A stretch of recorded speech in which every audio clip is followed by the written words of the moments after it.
Hi guys, thank you for joining me today. I'm here to do my work on my Crazy S quilt number 3. I started this in January of this year. There are 30 squares total and we are on block number 26. So if you don't know what I'm talking about, if this is your first time here, I highly recommend checking out my the intro video to this series, and it will explain a lot of the,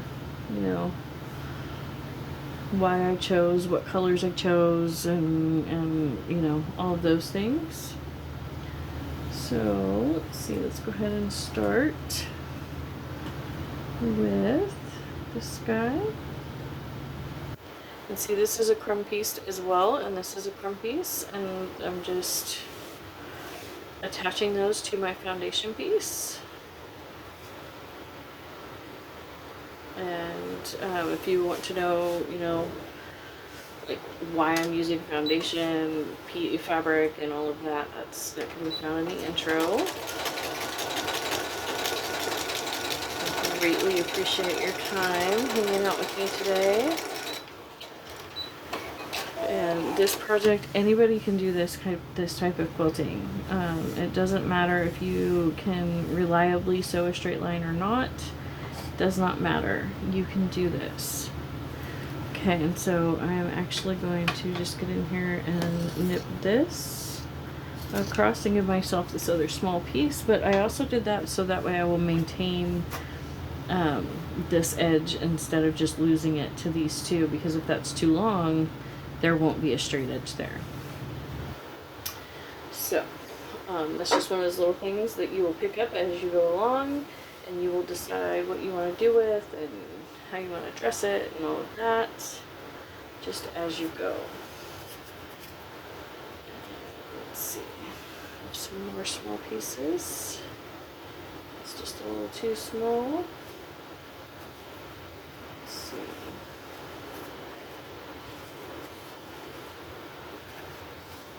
These are all kind of big. There's a smallerish piece. I think it's my stack is awfully disorganized. What I do is I put away, after I'm done filming, I will put away all of my fabric, and when I do, I sort just roughly by size, so that way my smaller pieces are, kind of separated from the bigger pieces, which makes it a little easier, when I come back to do, the next squares. But I have done several videos in a row, and so my pile is getting a little unwieldy, but it'll be fine. Grab this piece of gray. Just stick it on here. And this is a super long piece. This is edge to edge. This was my offcut. When I buy fabric, I tend to buy quite a bit more. I mean, not like double or anything, but I buy a generous cut instead of, because I am a messy sewist, and so I tend to, I need a little extra, because like I might make a mistake and that sort of thing. Let's see. Yeah, I'm gonna go ahead and just leave that there, and that'll just be a little bit of extra weight in the blanket. So but then also, so that way because the ladies at my local Hobby Lobby are fabulous when they cut fabric. However, the ladies over at my local Walmart that has a craft section, the piece is just too shredded. They do not, they cut wonky. Very, very wonky, and so I like to make sure that I, have that extra, so I can, when I straighten it out, I'm not going to end up short. And I like to cut a good, 1.5 to 2 inches off of the edge to give me scrap for my scrap blankets, you know, because these are not just scrap blankets to me. These are also a form of memory quilt because, you know, when I look at this, I think of the projects that I did, you know, like this is all the scrap from my niece's quilt. And, you know, like just this is from my daughter's, just she had that sheet set when she was younger, and the fitted sheet got totally, you know, worn out and messed up, but she didn't hardly use the top sheet, so I have, you know, a fair amount of that, and it's just, you know, kind of waste fabric. It's not, you know, anything special and to anybody else, but, you know, a lot of people would just throw away the other top sheet or donate it or something, to where for me, you know, by putting it into here, you know, when I look at it, I think of all of those things, all of, you know, all those memories, and I think that's pretty cool. And it's just, and you can totally do this just with clothing scraps. Just as your kids grow, you can just cut up their clothes and you can totally make like scrap quilts in this style with their clothing, and just and have that over the years. Okay, and see, and I still have my straight line right here. It's a very short one, but it's still a straight line. And now it needs to cover from here all the way over to here. So I need a decently long piece. It doesn't have to be, you know, miles or anything. So here we go.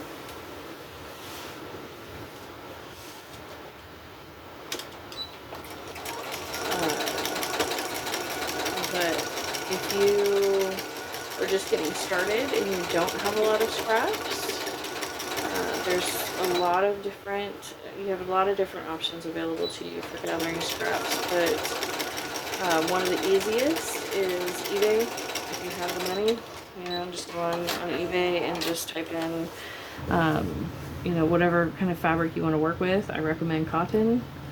You know, you just type in cotton scrap and you would be surprised at how cheap you can get a hold of, you know, pounds and pounds of fabric. Okay, so I sewed this line all the way out, and so, but I don't really need it.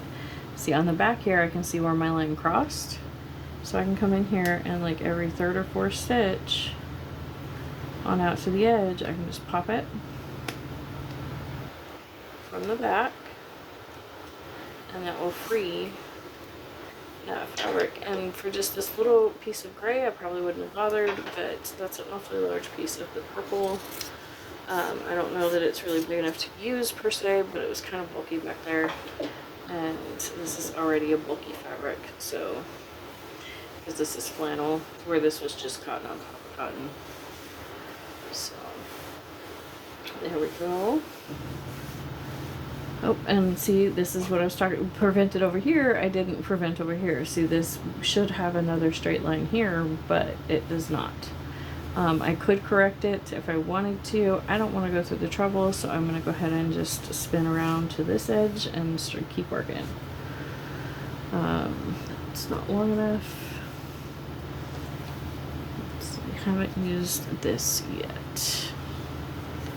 So here we go. This is a great way to use up all size pieces, you know, all size scrap pieces, from the smallest of smalls to those big pieces. You can find a spot for them on this quilt.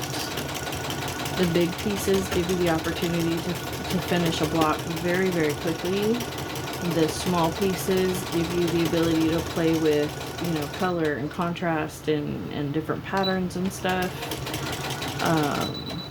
Oh, my bobbin is running out. Hopefully I can get to the end of this row. It's gonna keep doing that every 6 stitches or so. Yep, hold on. Okay. Let's see, did it hold out? Do I still have thread? Yes, there's still just a little bit of thread on the bobbin. So that's great. Thankfully, I have more bobbins already all wound up. Just right here off camera. Here we go. And you might notice this is a totally different color. I don't worry about my bobbin color on this project because for the most part it will not be seen. When I flip it over and I do my stay stitch, you will see that in some spots, but I don't mind. I don't mind the color pops.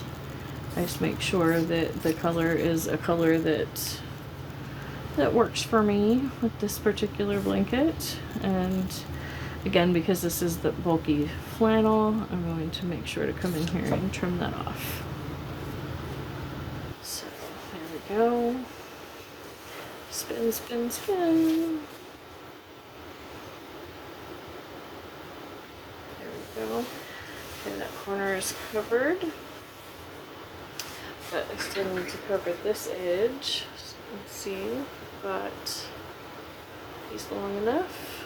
I'm sure I do. I just have to find one. Here we go. This piece is obviously plenty long enough. Let's see. Let's use this edge. It's a little cleaner.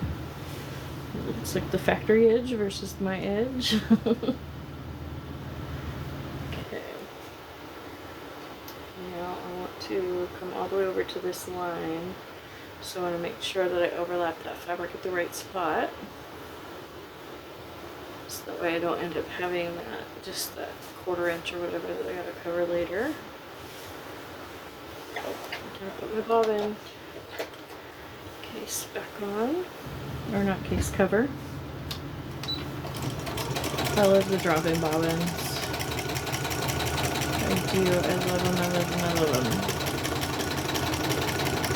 I don't like having to mess with that front case. That just, I never seem to get along with any of those machines. But you know, it is a learned skill, and I'm sure that if I was to get one of those machines and have access to it all the time, I'm sure I'd figure it out. I think that's a big part of why I haven't,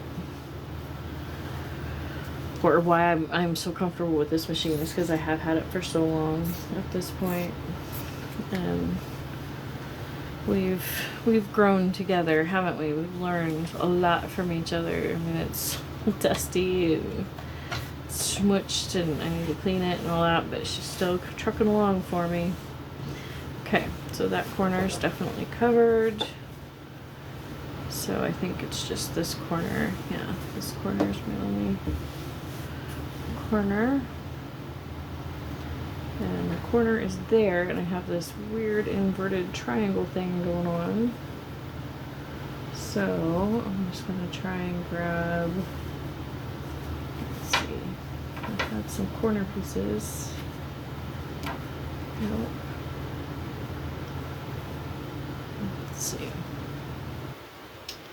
What if I just, I think that's what I'm gonna do, is just tack this piece over the top and ignore those other angles instead of trying to figure them out. I'm not a huge fan of angles, and I don't understand the math around angles real well, and so when faced with a bunch of them, I tend to just cover them up and move on. So let's see, here's this corner. So I need a piece that can cover all of that, hopefully. Let's see. This isn't exactly the same as any of the others. Not sure it's quite, nope, not quite long enough. Looking for fabric. Nope. I don't think these are long enough. Well, it might be long enough, but it's just not right for there. So here, let's try this piece.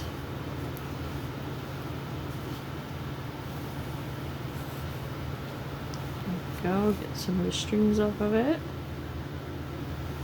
And we'll see how well this works. You can always add more. You can always fix it, you know. This is totally just for fun. Your creation, your memories, your practice. Don't put any pressure on yourself for this. Just allow yourself to enjoy the process and take it slow and do what's in your comfort level and push yourself only if you want to. Only if that's enjoyable to you.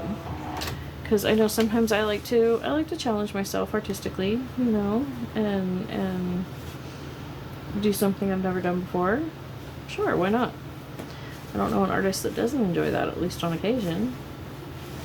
But, you know, but do it in a fun, non-stress way. Don't let this worry you. There's no rules. There's no quilt police that are going to come and inspect it and, you know, tell you what you did wrong. That's just not going to happen. At the end of this, if you follow along and you follow the process, at the end of this, you will have a blanket and it will keep you warm. And isn't that really all we want from our blankets? You know, I mean, of course, a pretty blanket's nice, but really, a blanket's function is to keep you warm. So, if at the end of it you have that, then you have succeeded. Even if, you know, you have learned, you know, that you don't like doing XYZ because you don't like the way that looks. Okay, that's great. You have learned that. That's something you didn't know before. And that's huge. That's how we grow. You know?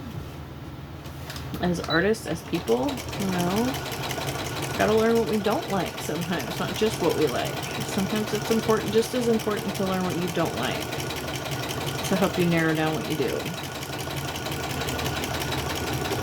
And I think that's true for a lot of aspects of life. But there we go, coming around. I believe this is my last edge. Stay stitch. My machine happens to have a basting stitch on it, and so I use that. But if yours does not, just use your regular straight stitch. Excuse me, your straight stitch, and just open up that length to as long as it can. And here is block number 25, and I'm just going to hack off a little bit of these, you know, super long pieces. So that way in storage, it's not just, you know, taking over. And thank you so much for joining me, and I can't wait to see you again.